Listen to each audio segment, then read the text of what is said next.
Vamos falar também em seguida aqui de toda essa alta temperatura do ponto de vista dos conselhos médicos. Médicos. Porque eu vou lhe contar uma coisa, viu? Isso altera para muita gente. Tem gente que não consegue comer, tem gente que se alimenta Sim, mal porque sim. não dá fome, sei lá. Cada um reage de um jeito, né? E é preciso que a gente tome cuidado. É uma situação excepcional. Tá, já somos aqui de um país tropical, quente, tudo bem, mas o calor que está fazendo esses dias está fora do nosso hábito, né? Um negócio absolutamente impressionante. E é a que se tomar cuidados com a saúde aí. A gente sempre está em cima dos assuntos que interessam a vocês, no sentido de trazer o conhecimento, o esclarecimento, né? Você não terá um médico aí à disposição, à sua frente, para tirar uma dúvida, por exemplo, né?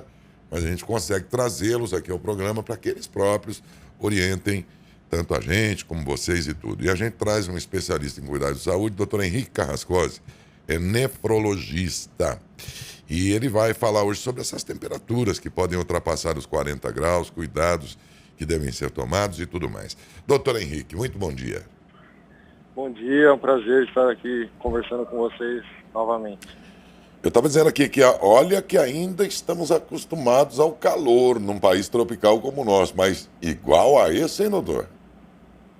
Realmente as temperaturas estão muito altas, né? E isso, a sensação térmica nossa está bem ruim, né? Então as pessoas procuram ar-condicionado, né?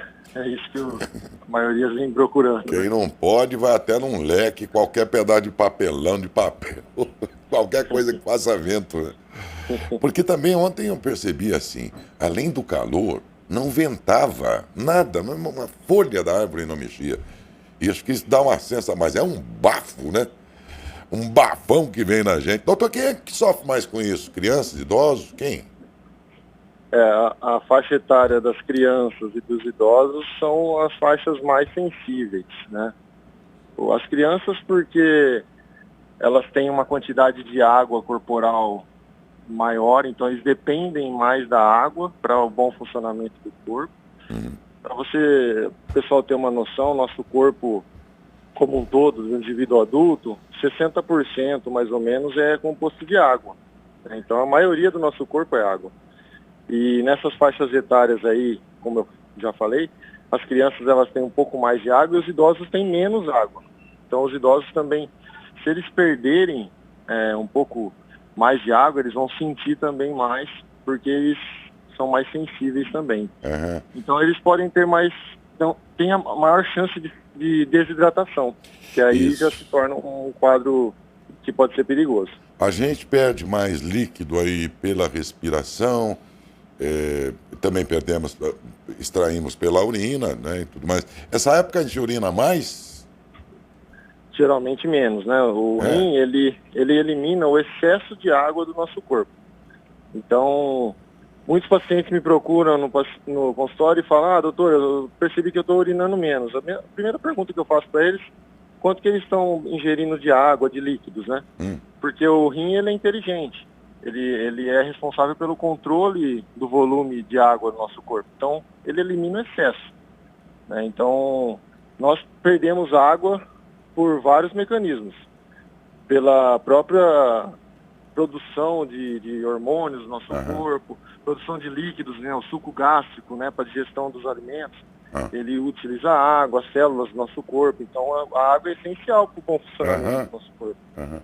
A gente sabe que essa água que sai sob a forma de urina passou pela filtragem dos rins. E o suor, por exemplo, esse líquido do suor, ele também passou por pelo mesmo processo ou o suor verte aí, vamos dizer assim, independente dos rins, por exemplo? Isso é interessante. O que acontece? Nós somos seres, né? O ser humano, ele é um ser homeotérmico, né? O que quer dizer isso? A gente tem que manter a temperatura do nosso corpo sempre constante para poder ter o bom funcionamento das células. Então, para manter a temperatura constante, num dia tão quente como estão fazendo esses dias, né? Tão quentes, a gente lança mão de alguns mecanismos. E um deles é o suor. Então, o suor são as células da pele mesmo, não tem relação com o rim. Elas soltam essas gotículas de água E aí, isso tem a função de resfriar o nosso corpo. Então, o suor é uma maneira que nós temos nosso corpo de ser resfriado, né? E aí, manter a temperatura e o bom funcionamento das células como um todo. Então, esse é o mecanismo do suor. Entendi. Bom, o senhor já falou que uma das consequências é a desidratação, que não é pouco, é coisa muito séria, mas também se aplica a outras funções respiratórias, por exemplo?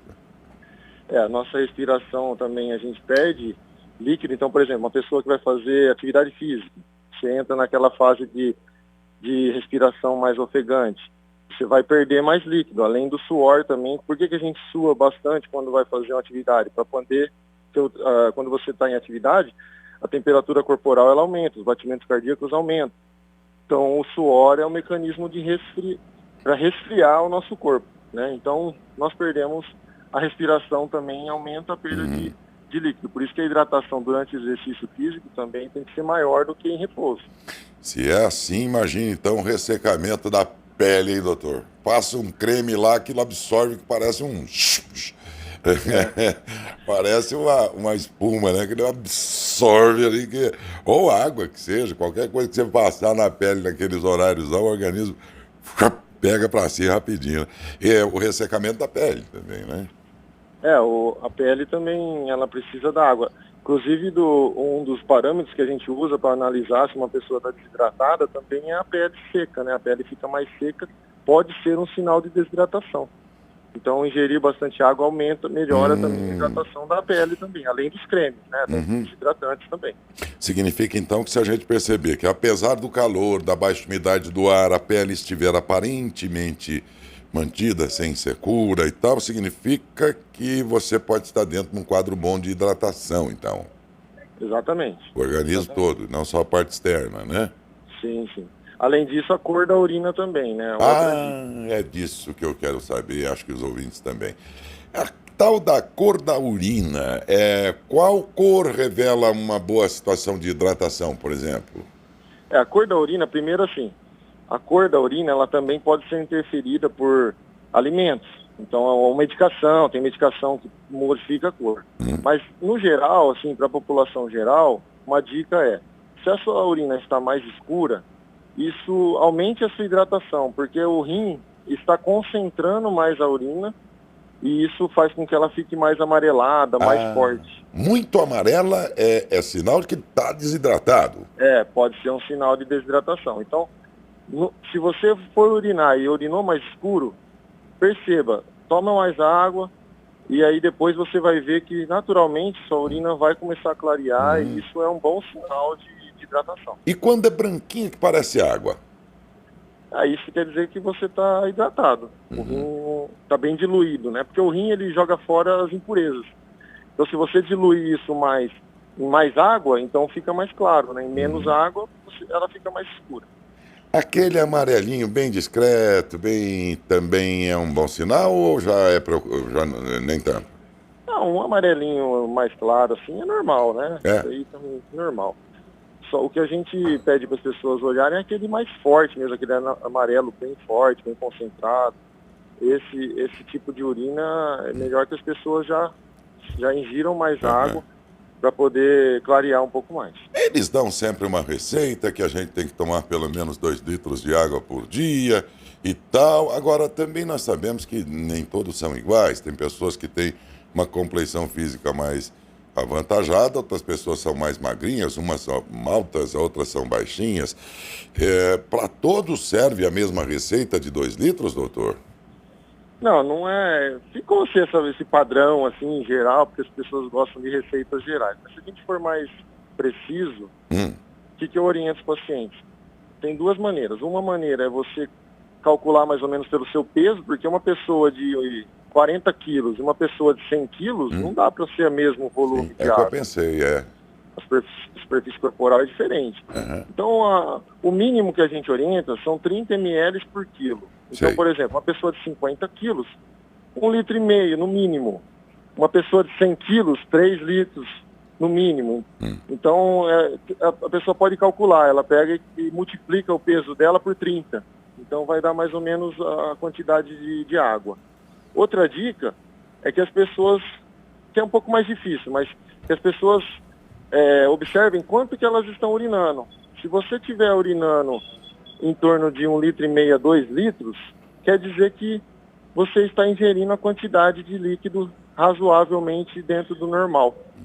Então, mas é que é mais difícil você quantificar quanto você está urinando, né? Fica difícil, né? É. Não há um medidor ali na hora de fazer Isso a gente xixi. acaba fazendo em pessoas que pacientes renais crônicos ou pacientes que têm insuficiência cardíaca, que a gente nesse tem caso que ter um mede. controle, né? A gente tem que ter um controle da ingestão de líquido nesses pacientes. Doutor, deixa eu aproveitar então, até porque o senhor é nefrologista, né? E vamos lembrar que temos aqui no hospital todo um setor de atendimento nessa área. Nessa época agora, aumentam ou os casos já pré-existentes e que vocês já atendem, tendem a ter mais reincidência dessas doenças? Eu acho que não. Acho que a doença renal crônica ela tem um padrão constante aí durante o ano todo, né? Né? Independente da estação. O que a gente observa é que nessa fase, os pacientes que já têm problema renal, que às vezes a gente precisa restringir um pouco de líquido, é meio complicado porque as pessoas sentem mais sede, né? E é difícil você falar para a pessoa que ela não pode ingerir uma certa quantidade de água, né? E quando você proíbe, parece que aí a gente quer fazer mais, né? Vamos dizer assim, é bem complicado.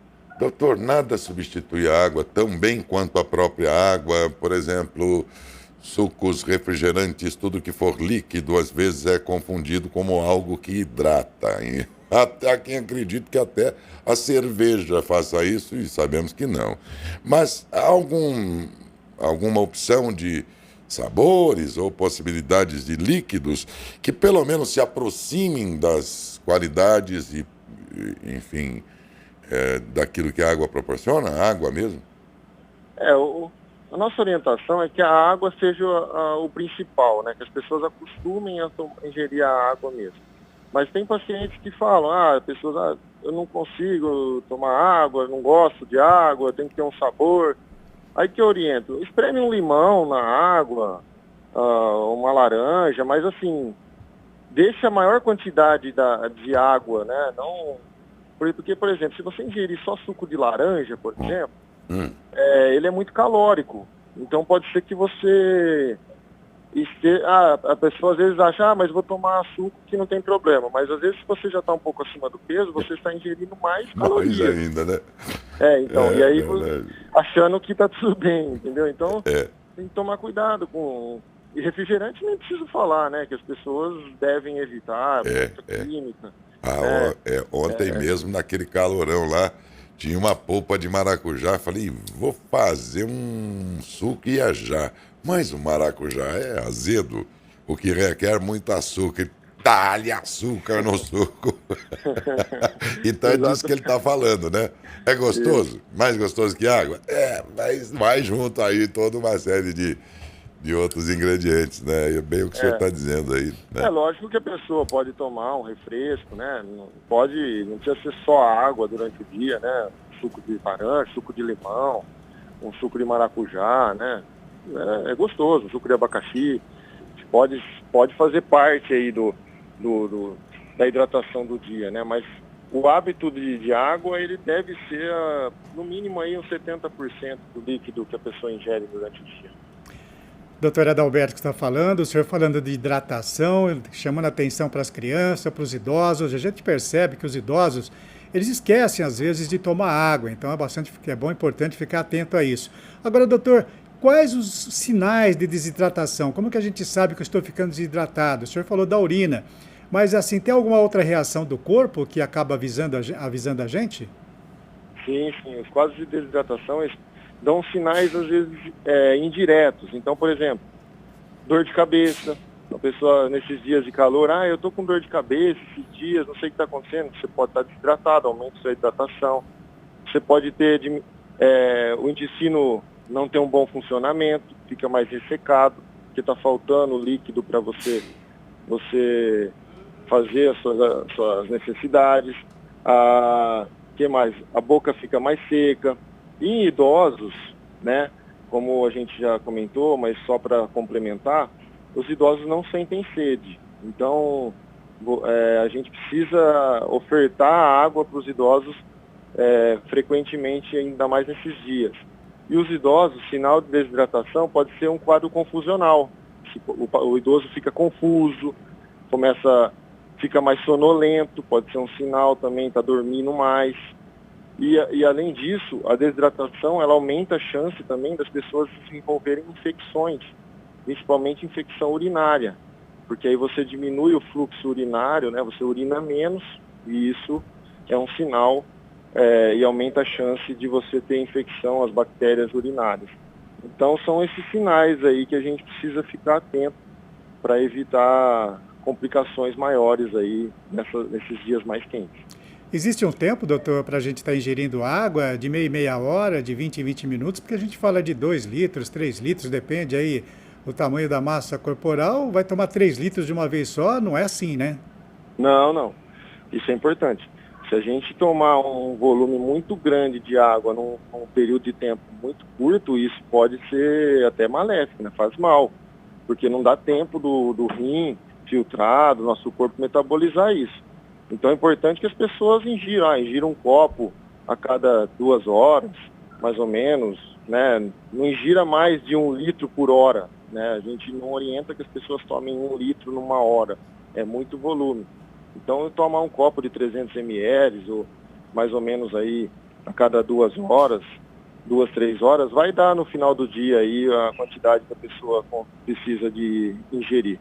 E o álcool, com certeza, não deve ser estimulado, porque o álcool, ele na verdade desidrata. O álcool, ele tem um efeito no hormônio antidiurético e faz com que a gente aumente o volume urinário. Então, nesses dias quentes, se você for ingerir bebida alcoólica, a gente orienta que você vá ingerindo água junto, né, nos intervalos aí, para poder não desidratar.